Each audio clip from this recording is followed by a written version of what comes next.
கதை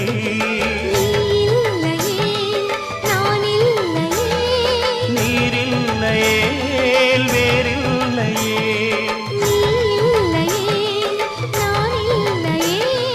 நீரில்லையே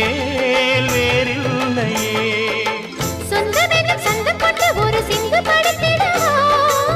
சிந்துகளை சொல்லி சொல்லி உன்னை அள்ளி எடுத்திடவா